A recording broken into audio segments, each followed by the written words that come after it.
after the shows, I had an 80-year-old woman come up to me and say, this song talking about shame, I have lived with this shame. I have lived with the guilt of what happened in my past. And for the first time, I feel like maybe God doesn't need me to have to go back and change that. Maybe he's always loved me, and I can step out into the world in courage and actually be courageous now. And so it was these conversations of, another 12-year-old girl that went home that night after the show. And the only reason I know this is because her father emailed me saying he heard his daughter tearing down these band posters in her room and putting back up these horse posters in her room. And she said, I'm just inspired that I don't want to live for the approval of other people anymore. I want to love what I love. I don't love these bands. I love horses. And so the passion behind writing this book, Pull It Off, came from you. It came from my fans, from my listeners that are asking the same question that I think we're all asking. How do we live in courage and in confidence? And the whole entire book is written for people such as myself dealing with insecurities and who want to be courageous. Well, what's interesting is that there's a circular effect going on here because you actually have been ministering in song about these different areas.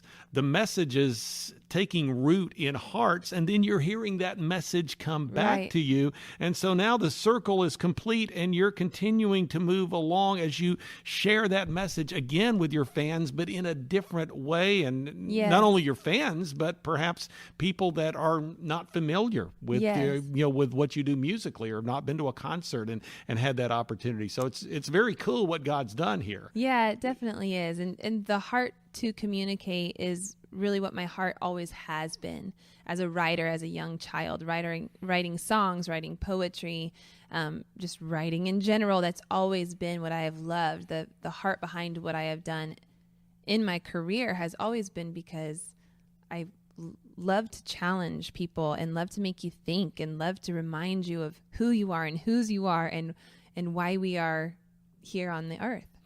Well, let's talk about addressing some of these issues. You mentioned shame, for instance. You talked about insecurity that you had in your own life growing up. So in dealing with these things, and I think that probably the title of this book gives a clue, but when you talk about areas that God wants to do a work, a freeing work, a transformational work, areas of insecurity or where identity issues are not lined up with who God says you are. So what have you found to be maybe some ways that people can actually deal with those issues that become troubling and weigh people down? Yeah, insecurities are prevalent in all of our lives. I don't necessarily believe that any one of us will ever be completely rid of insecurities or fear. To say that somebody is fearless, I think, is always inaccurate because there will always be fear on this earth. And the first step to overcoming and utilizing your fear is to recognize the fundamental belief that you have about yourself before God. And in the book, I challenge the readers to take away all of the superfluous things that we know of God and fundamentally come to grips with the fact that he says that you are worthy of love simply by nature of being created. So you are his created being. For God so loved the world, before the beginning of time, that he so loved us that he wanted you to be on this earth and to be in this life. And that fundamental understanding of worthiness and intrinsic value by God is really the soil out of which grows this ability to look at fear and say, okay, I'm going to use you. I'm going to use fear. It's going to become my catalyst to come to grips with courage and use courage to become confident. But it all is born out of this very not basic in so much as simplicity, but this basic and fundamental belief of worthiness and value and acceptance before God.